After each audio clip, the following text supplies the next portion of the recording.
So here's my question. Part of your job profile is that of being a defense analyst. And what I've observed, at least in the limited time of my life, is that there is a resurgence of the Indian, Indic, Hindutva identity, where we are finally beginning to get proud of who we are. I remember when I was growing up, the rhetoric was, India mein to aisa hi hota hai.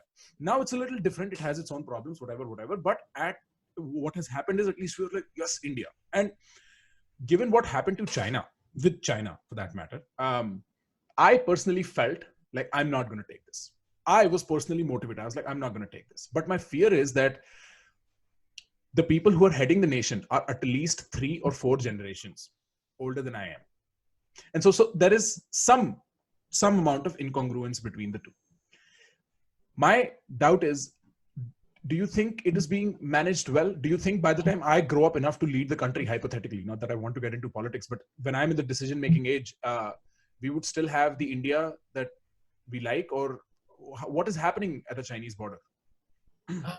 Look, I mean, do you want me to talk about it just with China or with Hindutva? Because they kind of... Let's see. Let's start where you want, and then, because I don't know what the difference would be. Okay. So in our dealing with China in that sense, we're basically dealing with accumulated baggage of a lack of human investment, be it a bad defense policy, be it a bad foreign policy. Today, the foreign minister has gone and said, we are not going to get it aligned into any camp. This after China has gone and killed 20 of your men. Okay, we didn't want to get into any camp after they killed, maimed, or took prisoner about 10,000 of our people. Okay, this is the kind of stupidity, compound stupidity, that afflicts our policy. And sadly, I'm all for Hindutva.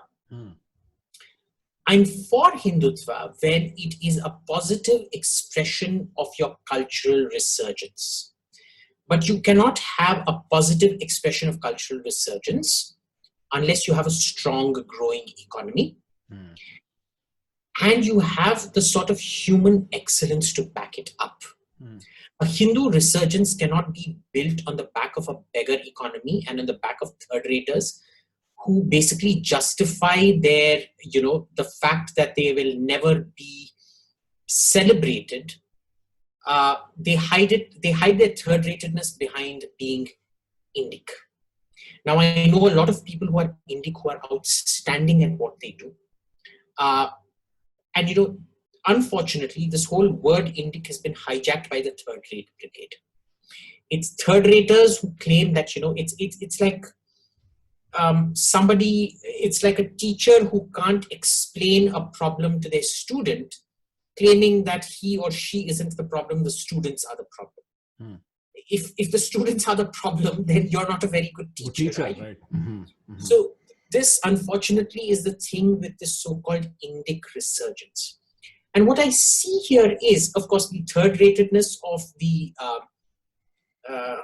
regime ancien that's gone out, the Congress and its ecosystem, is bare for all to see. If you noticed in this entire thing, for 2 months, these people were bullshitting without a single satellite image to back you up.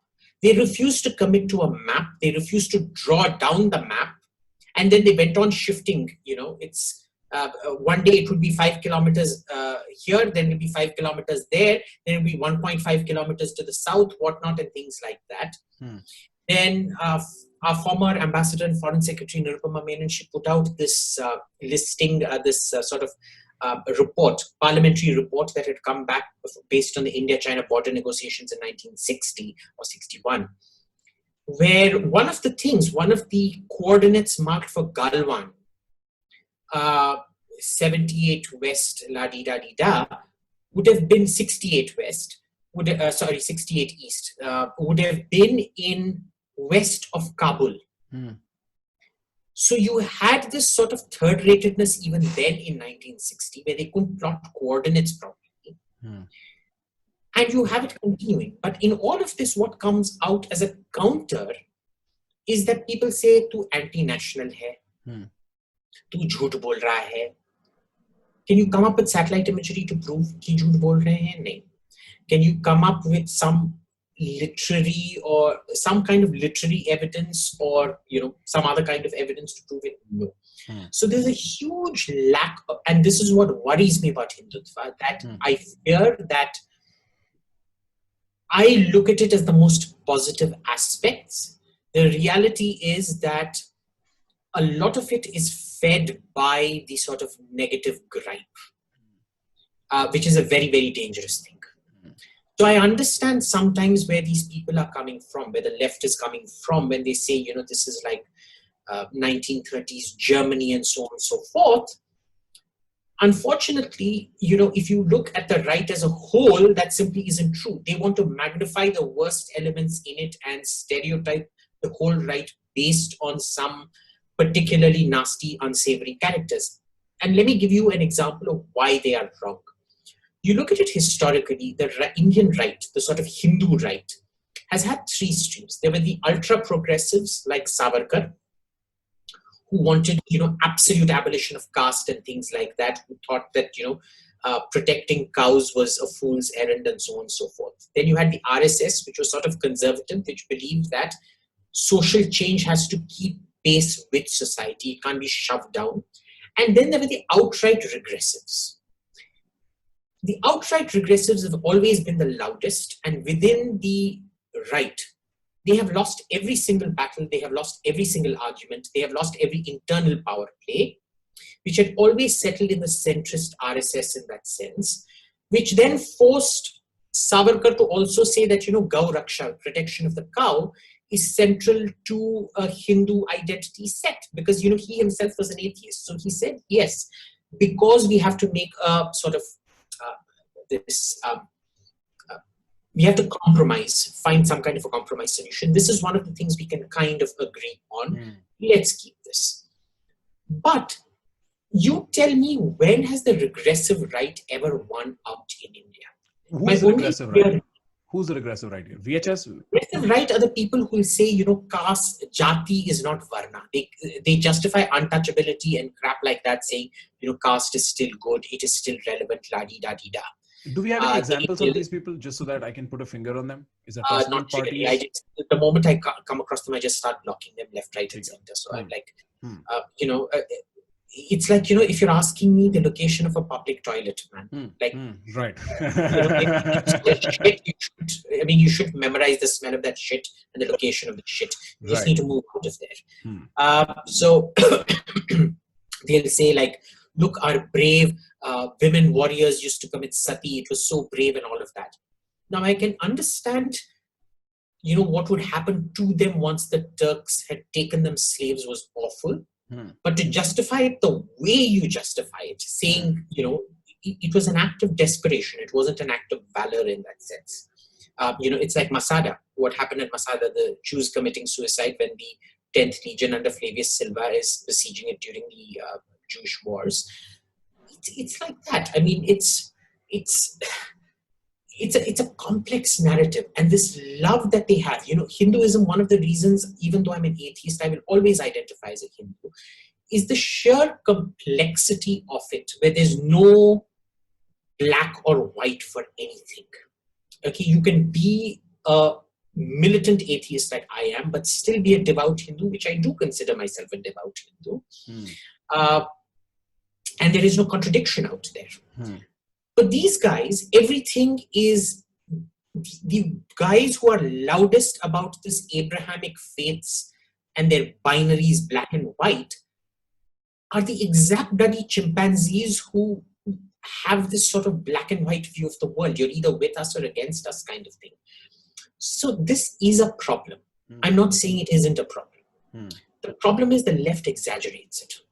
Exaggerates it to the point where you're making fools of yourselves.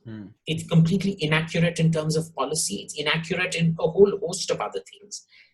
And they go overboard with it. They don't really care how much damage is caused, which pisses me off.